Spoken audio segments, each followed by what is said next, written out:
The other way to think about it as well is that it is teaching us being society, like people around the world, to not fear this new technology either.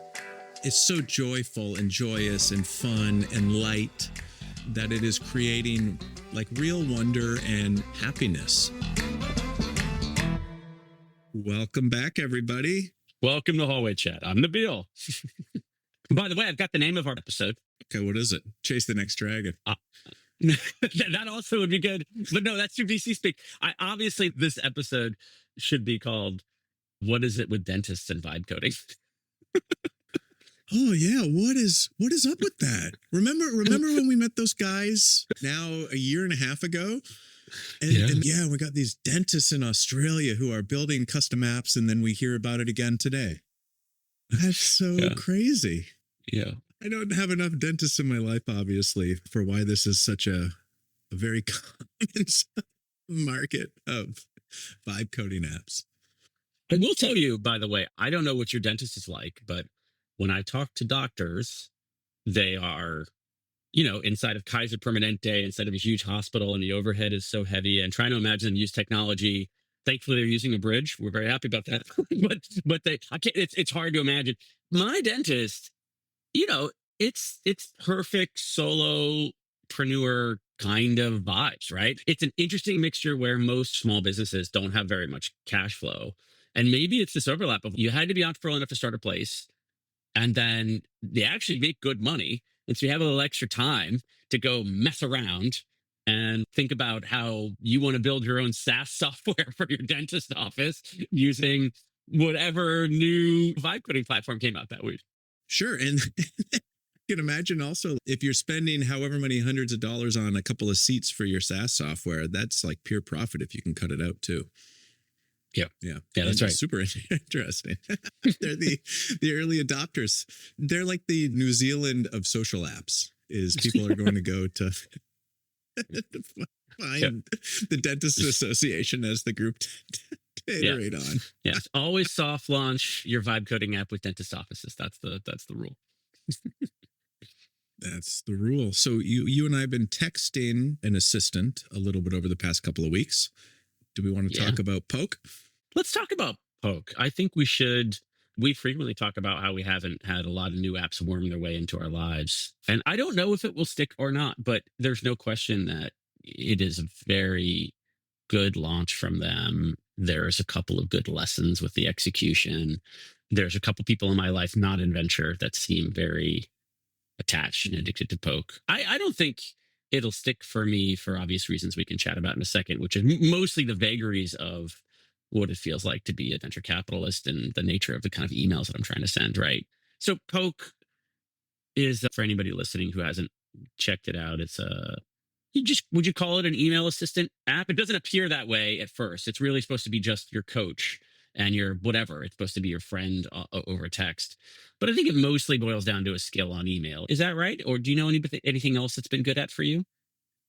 No, I think that is right. But maybe that's the MVP. Like maybe their roadmap goes well beyond that.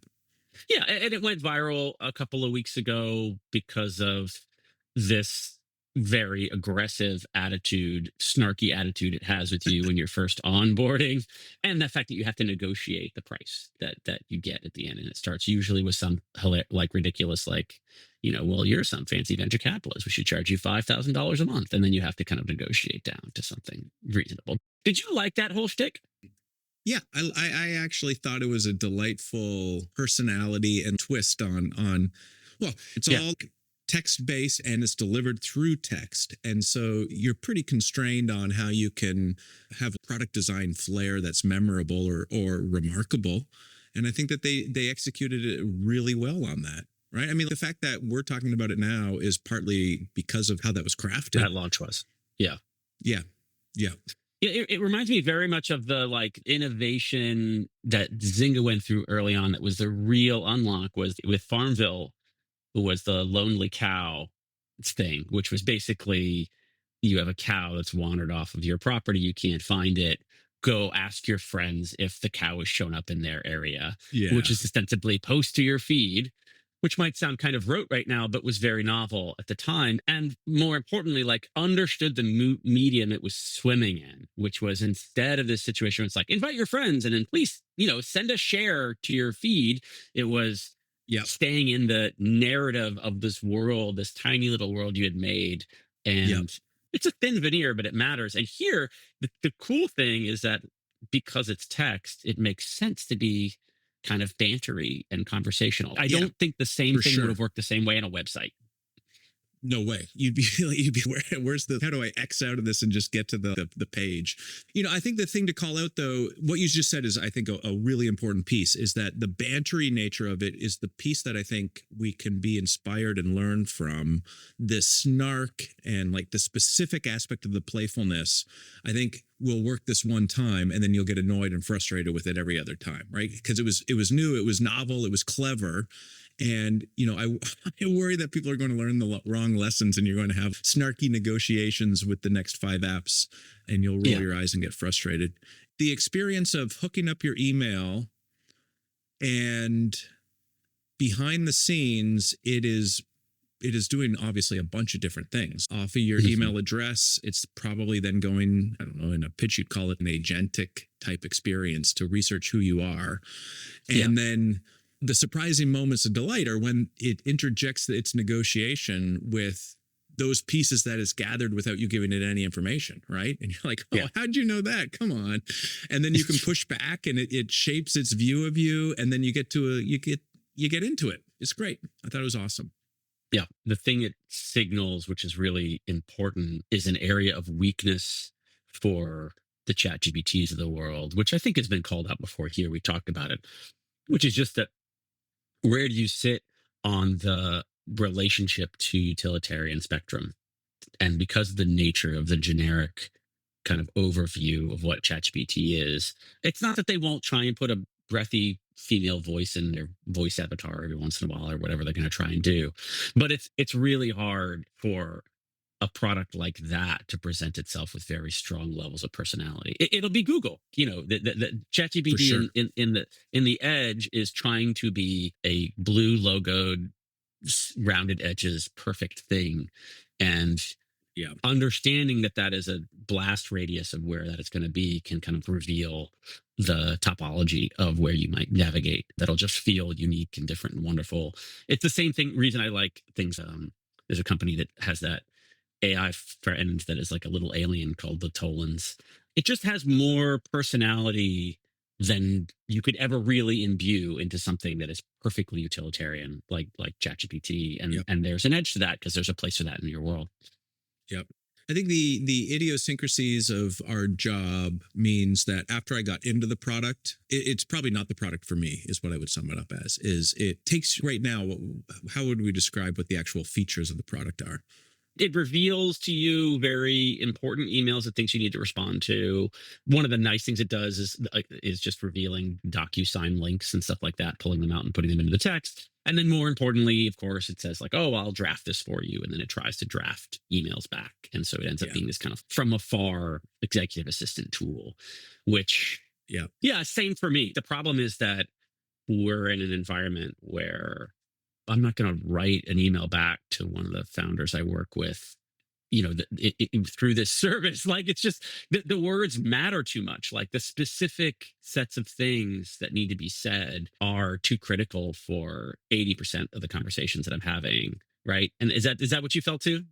Yeah, 100%. Tab Complete in Cursor a couple of years ago worked when it was just like a function that you needed to finish writing that was like very standard. And I think we're at the Tab Complete era for writing your emails as well, right? If you need that library called that's known, right? And you just need to write the boiler text for your code, like that was great. Yeah. Look, that's the important thing is we talk about these things as technologies, like there's an end all be all, but email, we were having this conversation the other week. Email is like, you can try and raise the floor on email so that your random, I don't know, talking back to a vendor and saying, no, I don't want to do this deal right now or whatever, moves up. And in that use case, I think for most people, like 60, 70% of their email is just send the yes or no. Like the floor is low. Yeah. And Yeah. it's just rote communication. And look, if this product moves that floor up a little bit, then great. Like I use a product, it's not launched yet, so I can't give the name or whatever, but I've used a product for passing on candidates for not Spark, but for this side gig that I have on the weekends. And it's just very simple pass emails. No, this position is not for you. No, and I need to send them in bulk. And it's very much similar to the sales automation outbound email Right. companies kind of stuff. Yep. Only in this case, Yep. it's one where it's open world agentic and I can roll my own and I can design it how I want and these kinds of things. And for that stuff, like it doesn't need to be A plus work. It's just you have to know what you're trying to be great at. And in Yep. that world, being great is not actually getting the email to be perfect. In that world, it's trying to make you sending more emails. Maybe it's slightly AI slop emails, but making more emails being sent efficient and easy and good and not making mistakes, right? Yep. Yep. I really wish I saw more products that were trying to raise the ceiling. And this goes back to our conversations about, is it an Oracle or is it a Muse? And a wonderful Yeah. Muse takes something that's A minus work and is, sometimes you use this one phrase and it's very impactful. Maybe this is the place you should use that. Or, your slightly chiding partner who says, I think you can do better. The things that help you stay in flow, give you Yeah. coaching feedback, help to drive you to better outcomes. And maybe, maybe we're just not there in the cycle yet, but I don't even see many products that try. Yep. Yep. Yep. Have you used the Coach Me feature in Granola? I haven't yet, but I've seen some people commenting on how amazing it is. Actually, I saw somebody comment on how amazing it was, and then somebody had a reply saying that, like, it doesn't pull any punches, and that's the reason why I've held out on doing it. I think I need to be on my own with a glass of whiskey on a late Saturday night before I hit Coach Me. I need to be mentally Yeah. prepared. Yeah, I understand. I understand. Yeah, I mean, it's all based on Macari, who's a pretty famous CEO coach. They first built it internally as a prompt without his permission, and then decided before using all of his knowledge, Chris would reach out and get an okay, and thankfully Mike was down for it. But it's quite good, and it's a good example of that is not a product feature that's designed to help you send more slop. That is an introspective feature that's trying to help you be better. It's trying to help you Yeah. get from A minus to A plus. Yeah. Both should exist in the world, but not everything needs to be efficiency oriented. Some of this is about us doing, better work. Yeah, absolutely. I use ChatGPT and Claude as a muse to raise the ceiling, as you just said, in Mhm. almost everything that I write, including I'd say maybe 20% of important emails, which is a huge change for me, like huge. And it's not the fear of what education has, because I'm sure there are people who are, hey, write me this essay, and then they submit whatever comes out. I use it. The muse is a great one because I'm stuck on this analogy that I'm trying to pull together between these three thoughts to get this one paragraph to flow naturally. Yeah. And it just riffs with me, and Yeah. it totally raises the ceiling. And I think a question for me is, will I just naturally be going to these broad assistants, or will I want raising of the ceiling features integrated directly into Gmail? Am I going to be like, let's riff on this right now? Oh, I think part of my contention is that the efficiency oriented plays, send 10 more emails, are excellent early in the market, but easy to copy Right. and hard to Yeah. build lock in. And so they get immediate revenue, but it's harder to build durable businesses. Not that you can't be done and there Not will be impossible. unicorns, but not impossible. But it is a different set of challenges. Early revenue is not the challenge there. Right. It's sticking out because you're really also sending a commodity product. So things like efficiency and cost and all the rest of this stuff, you're building slightly faster horses. So it's just about your Right. horse thoroughbred going faster, which is what we see a lot in the market.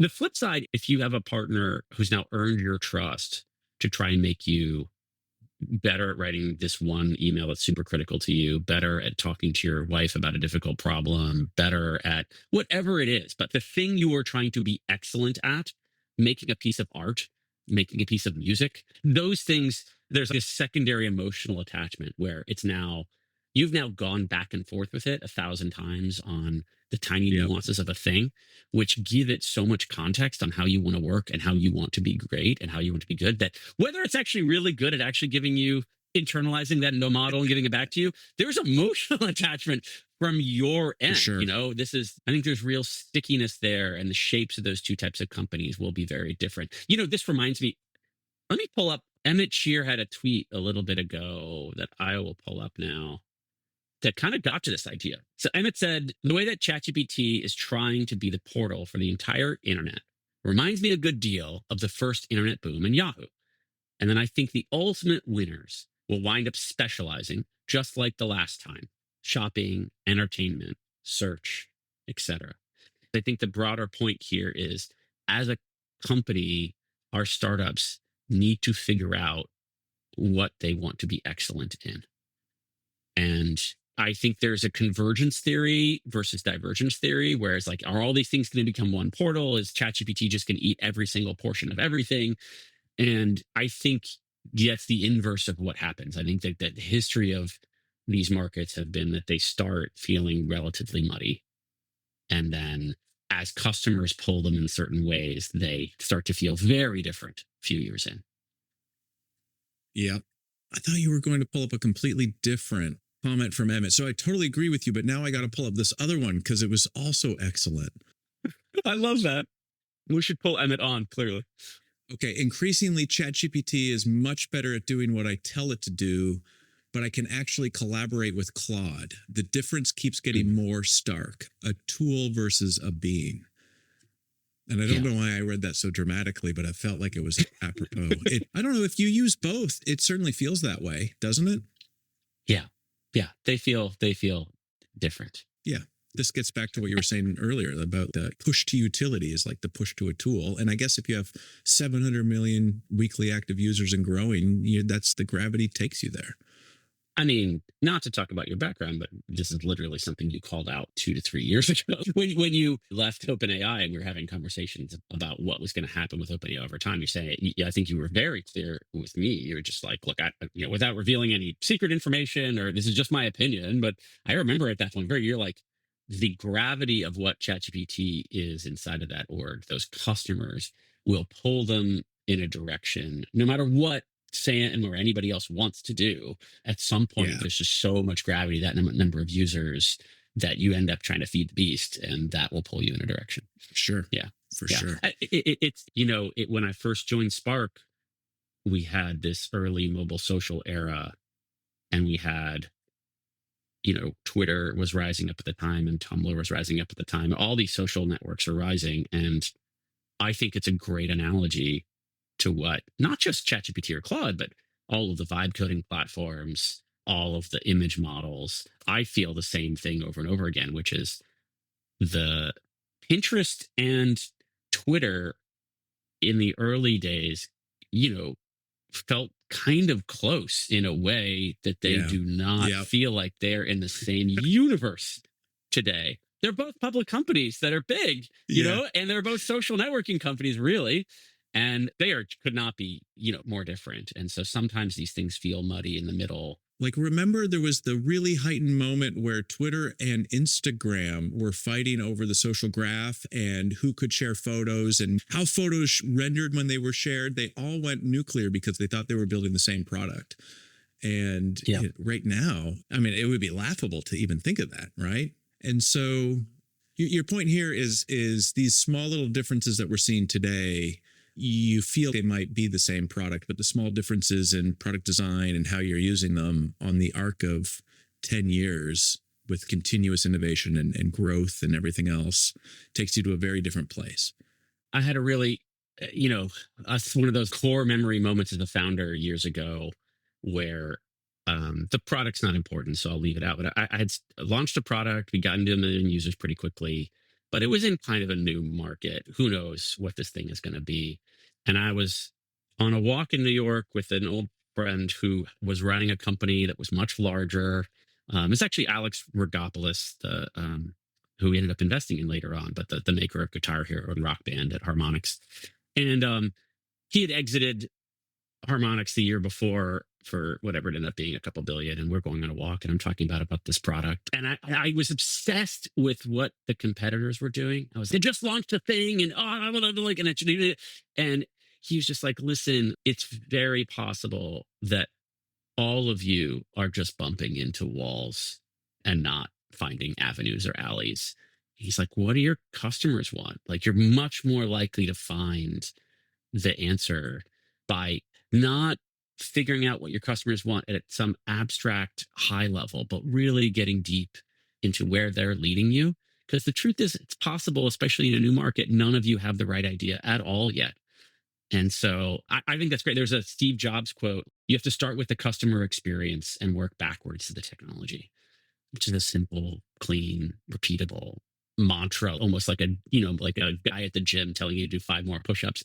Because the thing is true, and it's a truism, but also we don't think enough maybe about what that means. For instance, I think a mid-journey customer and a Kriya or ideogram customer are different customers, even though they're all Yeah. image models. They have different Yep. needs and uses, and they will lead to very different things. And I think that's probably true in an SDR platform. That is probably true in your vibe coding platform. They're actually more horizontal than we think. And I think differentiation by listening to whoever is attaching to them is probably better than trying to chase the mistakes your friend is making last week. I think so. Totally aside, but I just got lost in the thought as you quoted Steve. What's the second order effect of our current tech heroes not being cut from Steve's cloth, in the sense of, like, Steve was this soulful product humanist who, what you just said is so amazing, right? And he just had so many of those, always about the end user, always about caring about the quality of the product experience. And we don't have that. And our tech heroes now are either exceptionally ambitious and great deal makers, or they're people who can summon AI gods from common crawl. It's just so different. I think my expectation is that, 5 years ago was not the Steve Jobs era. We get the leaders we need. And I don't think the ecosystem at the end of the red ocean of B2B SaaS was that kind of an era. And consequently, on the flip side, I really do think this is that era. If you just think about the kinds of decisions that need to be made in a fog of war, it's just different. And no, it's interesting. I think it goes back to some of the conversations we're having about the nature of what venture capital is today and the way these firms are shaped and who they will promote or not promote. I had a pretty ridiculous conversation with a friend of mine who just became a VC not too long ago about the incentive structure he sees inside of his venture firm, which I won't share here. But, it really was this kind of, did the person go to Harvard or Stanford? Almost like buying IBM was the way people talked about it in the 80s, like the decisions I won't get fired for. Yeah. When I think it's you're just less likely to fund the Steve Jobs. And by the way, that's not to say that Steve Jobs was soft, that he's hard. Like, he is for sure. He was a killer. Absolute killer. But it's, what are you being a killer to what end?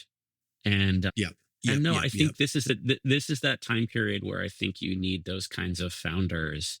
I just think the ecosystem will make it harder for them to punch through.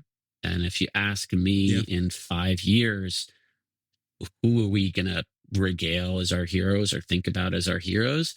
I suspect it will be not all of those people, but I suspect that will be the next generation. Yeah, sure.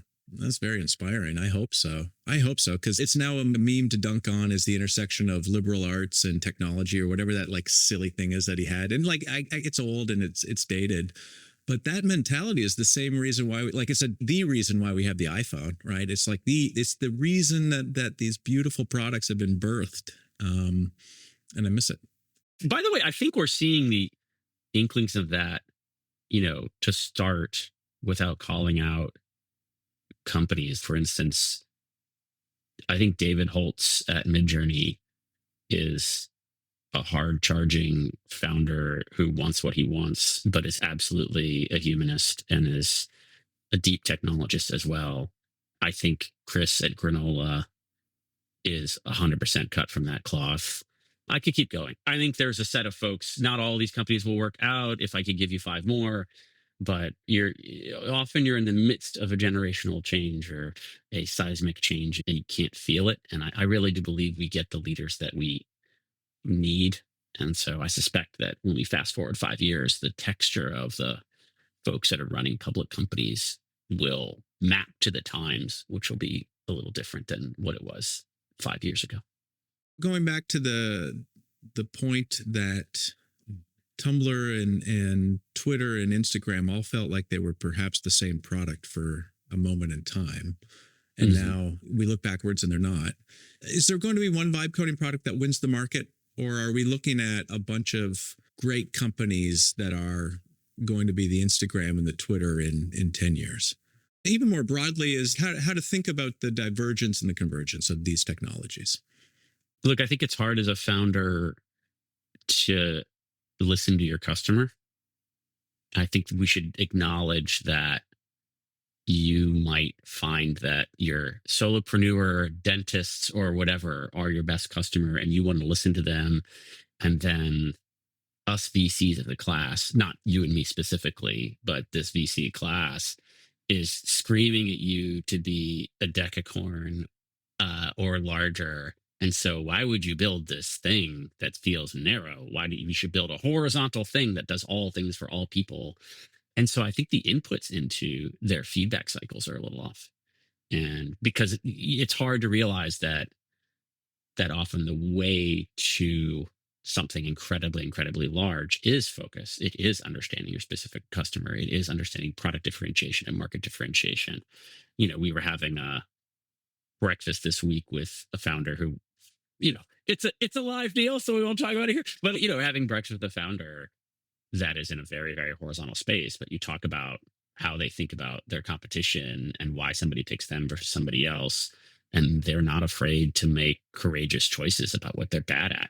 And that will knock out a big chunk of customers. And I don't know, there's probably some VCs who look at that and are, well, you're just not being ambitious enough. And it's like, no, I want to win. And like, I can get to those guys. I can go eat the rest of my lunch after I get the first part done, but I have to be amazing at something. You mentioned vibe coding. I think the thing below vibe coding is just that this is going to feel pedantic, but these models are really good at coding, period. So before we get to coding, like the root of this is that it was really good at chat and now it's really good at coding. And it's just a new enabling technology. And yes, the most horizontal version of that is to sit in a command line interface and have it code for you. But I think that in many ways that's the most reductive, worst way of thinking about this market. For sure. It's okay, you can write a bunch of code for free for your customer. What's that good for? And that's like 1,000 companies, not like one company. Oh yeah. Yeah. Do you know what I mean? 100%. Like there will be you'll have your retirement planning AI that's going to write code, like rather than putting it into a spreadsheet that your financial advisor or whomever can then walk you through, it's going to write code for your specific use case and probably go and get all your financial information from all your different sources, like agentically, and come back, write bespoke code to do the calculations to show you like your situation. And so I picked that only because it's hard to think like that's so far afield from command line code writing. Yeah. And there will be a lot of code written in a financial planning app. So if we take the idea that Instruct helped GPT models get good at chat, you launch a thing called ChatGPT, everybody has this new affordance. And they're, what can we use chat for now? And they run around and they try and figure out what chat's going to be used for across the market. And we're 2-3 years into that cycle. And code, I would argue, some people would peg code to a year and a half ago, probably with Claude.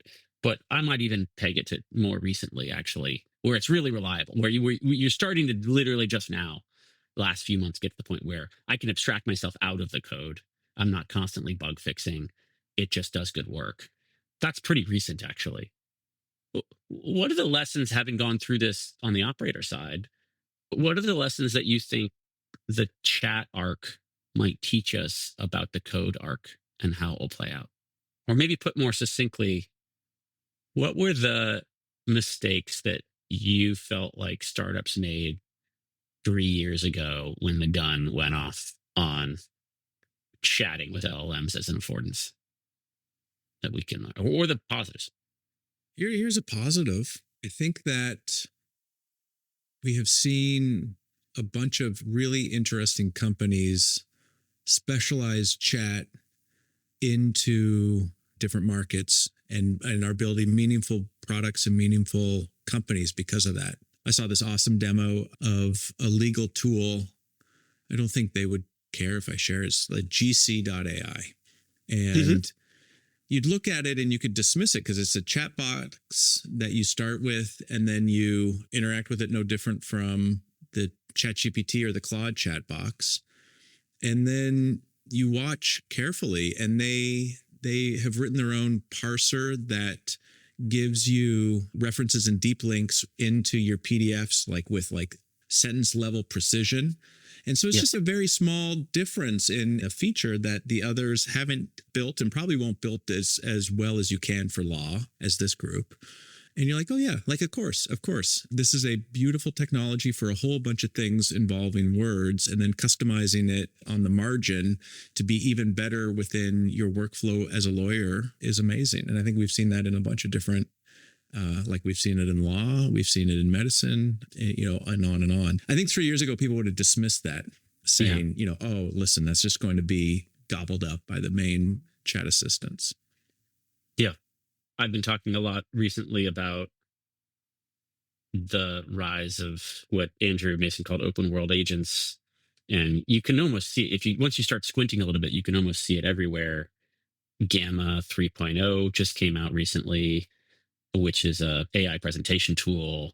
And, it has, instead of this chatbot interface that just can write text for you, now you can do sweeping edits across the entire presentation, right? Make it more visual, more charts, Right. and it articulates a whole bunch of different things. Producer AI and music and Descript, as usual. They're early in everything. We're one of the first to launch this, an open world agent. Notion 3.0 is getting really close to this. They just launched as well.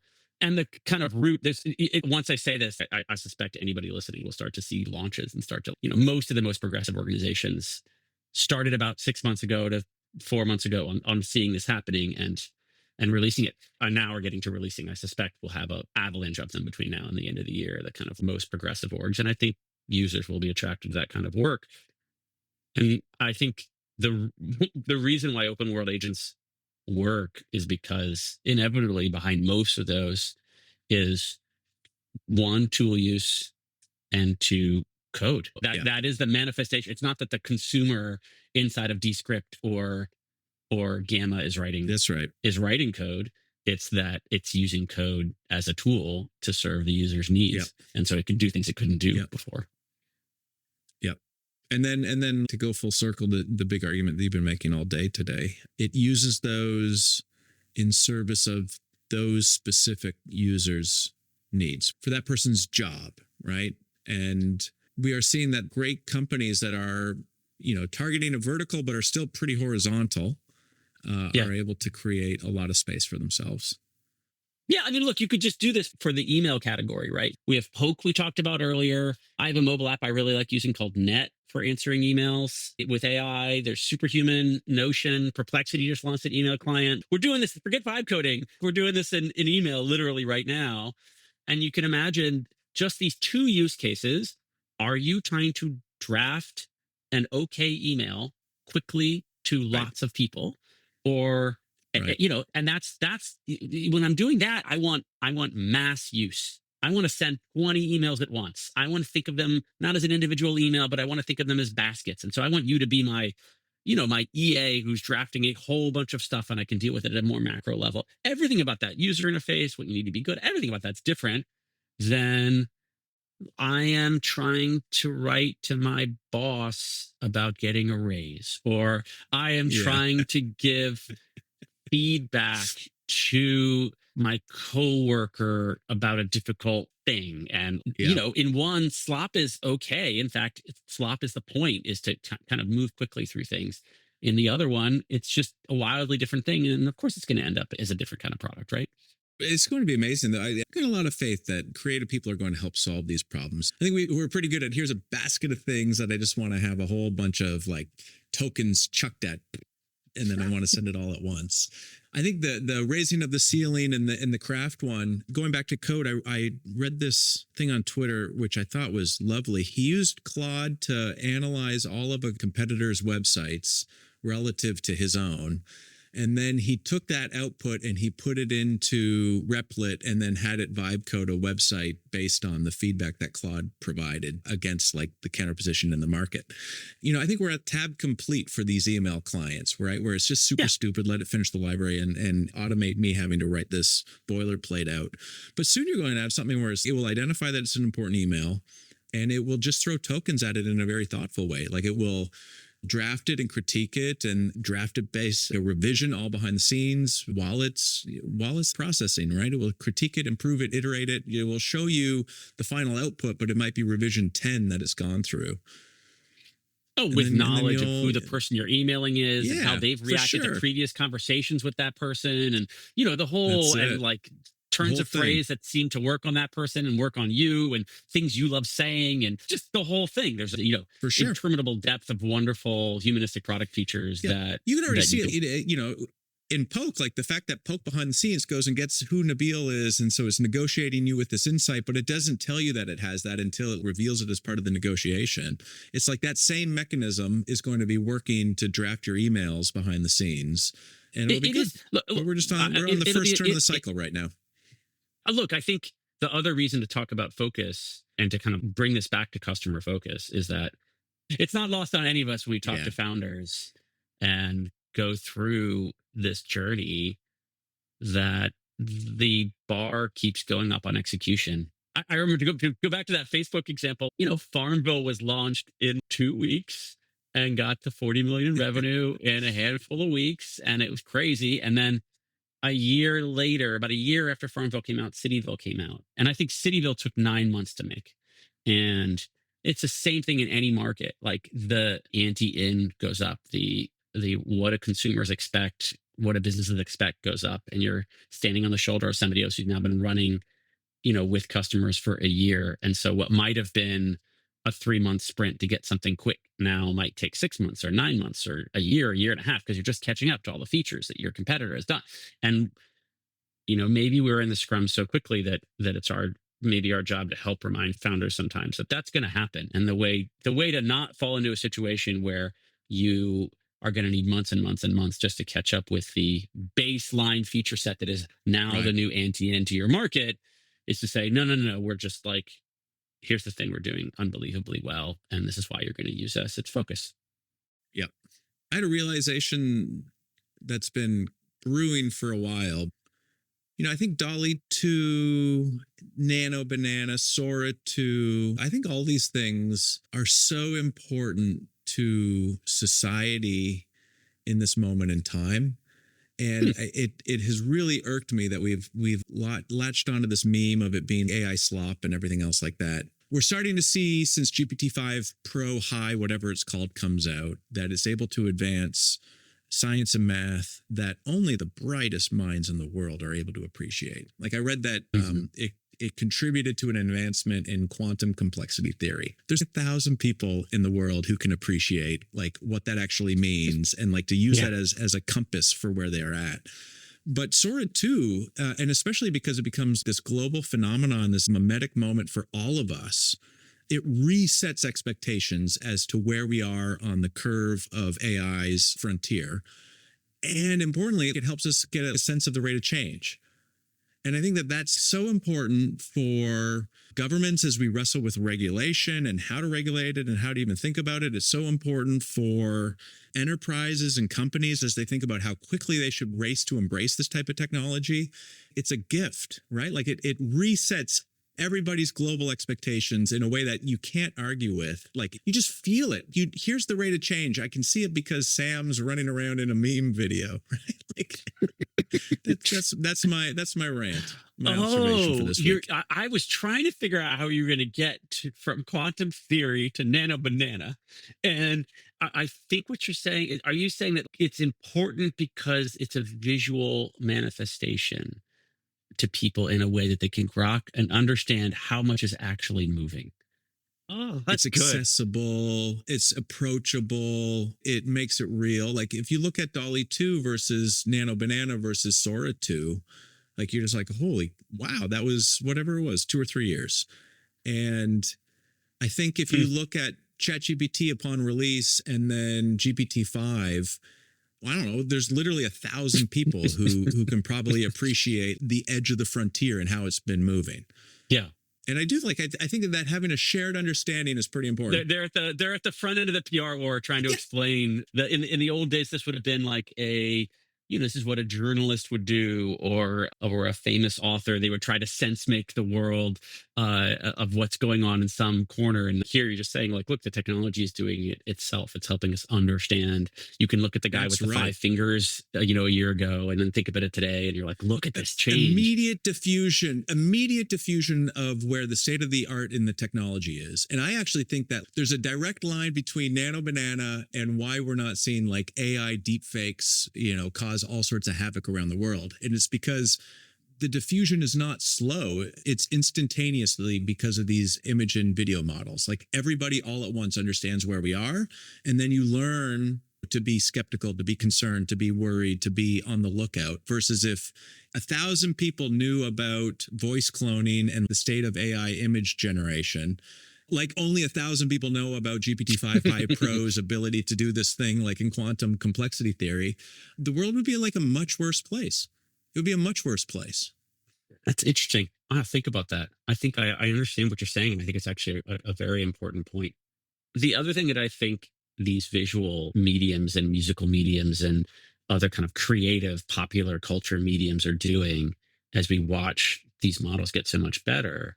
The other thing they're doing, if you just think about what the effect of it is they are teaching the world that technology and innovation gets better, that when something is Yeah. broken, the answer isn't, oh, well, that's never going to work. The answer, and this is of course a meme, which is, this is the worst it'll ever be. And that might sound, in the midst of the Silicon Valley world, that sounds almost like a truism. And what do we care? But I actually, look, we live in a world where politically in the US, I think we're trying to make sure that the next generation understands why capitalism is good, why innovation is good. We're Yeah. fighting on the flip side Luddites. And if you buy into all of that theory, then you buy into a different economic theory of how the US should work. You buy into a kind of Yeah. almost Different fatalistic, beliefs. like, AI isn't growing. It's like, yeah, it's a different belief system. And so I think the net of what you're talking about is also, it's hard. You can just literally see it in your feed, the innovation, and you can see it in your feed, the betterment. And that might teach the average person way more about why we love doing the things that we do in mass than having some conversation about how, I don't know, the efficiency of making tires has gone up 2 to 2.5x in the last 15 years. That's right. And that's contributed to miles per gallon and so on and so forth. Like, it's so abstract. Yep. It's the same point that you're making, but the other way to think about it as well is that it is teaching us being society, like people around the world, to not fear this new technology either. It's so joyful and joyous and fun and light that it is creating, I think, real wonder, right? Real wonder and happiness as we have these collective moments where new things are enabled that are entertainment because of these image, video, music type models. The flip side of it, of course, it makes people freak out about all the artists losing their jobs. And so it actually kind of inflames the Luddites a little bit as well, in a way that you don't really get when you're just talking about these AI models are going to cure cancer and so on. What is your response when somebody talks about that? Do you have a way you talk to people about, what about artists and their jobs?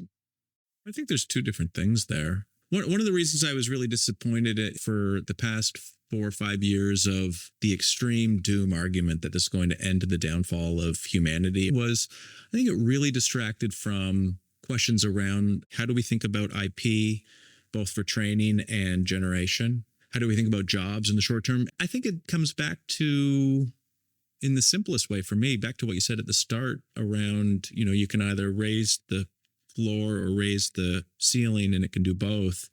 I think we're going to see these become new tools that can do both. And so creative people are going to be able to use it in new ways to do like even more beautiful creative things. And itself will be viewed in time as an act of creation and artistry. And it will introduce new people to being able to create as well, which is all good.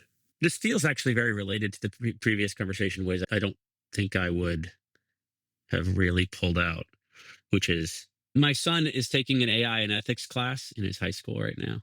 And it's kind of great. I've been reading along with him. And so they're using this as a way to describe, I'm doing all the work. And they're using this way to describe, first of all, utilitarianism versus deontology versus social contract theory and virtue ethics and so on and so forth. So they're just kind of giving ethical frameworks to think about all this, which is really a wonderful process, an excuse to read more about Kant at my age is a wonderful thing. But, one of the conversations I've had with them and actually his teacher when I was visiting the school a little bit ago is just some of these are abstract, theoretical, philosophical arguments, and some of these are actually just much, much, much simpler than we make them. Is it cheating or not? Is it robbing us of thinking or not? Just think of it as if it was a person. And if you told somebody that you had a geography essay and then you said, can you please write that and give it back to me? They have robbed you of your thinking. Yeah. Right. And so that's a bad thing for society writ large. If you, the student, explain the concept and the core arguments you're trying to get across to somebody else and they write the essay, that is called cheating in education. If the job is to try and get you to expand on your arguments and write. In other environments, that's just called management. That's what a manager does. And I think we're all going to become unbelievably good managers, quite frankly. Like our next generation, my kids and kids' are going to be so good at describing to people what they want because they have been describing the models since they were tiny little babies what they want. For sure. And then the kind of last bit is if you write the article or the geography essay and then some tutor or your dad or your teacher gives you feedback on the problems. Yeah. Like this is the same thing as the email conversation we we're having earlier, right? That is not cheating. That is going to make me smarter. That is me getting better. And look, we don't want that in everything in life, but all of these things are going to exist in society and they will just be like most technologies. All three of these things will be massively accelerated because of what we do. And if you're looking for opportunities as a startup, of course, the low-level cheaty thing is the first thing that happens in a market. Of course it does. Yeah. And then you get to stage 2 and you get to stage 3. Yeah, that's a beautiful, beautiful summary of what I very much believe. And my journey has gone from maybe your second bucket to the third bucket over the past year and a bit. And it's been marvelous. It's also why the Anthropic marketing campaign right now is brilliant. God, so brilliant. So brilliant. Like everything about it, I just love. And I think I mostly love it because it's captured in a way that resonates my interaction with these models right now, where I think I am arguably thinking more, thinking better because I have fewer things, like to be clear, right? Yeah, probably on the stuff that matters more, though. Like that's what I mean. On the stuff that matters more. Increasingly, it feels like I have a great colleague who's got all the time and patience, and we're co-creating this together. One last thought on the AI and art piece, because Seth at Producer AI made an argument to us, which I've been sitting with, and I really, really like it. And everybody's, we're going to have a Spotify where you just listen to an endless stream of AI generated pieces and it will be tailored to your specific needs and mood and everything else like that. And his argument was, you're still going to have named artists and you're still going to have shared experiences around the things that they create. They'll just do it via AI. And so there will be, I don't know, Pasquale.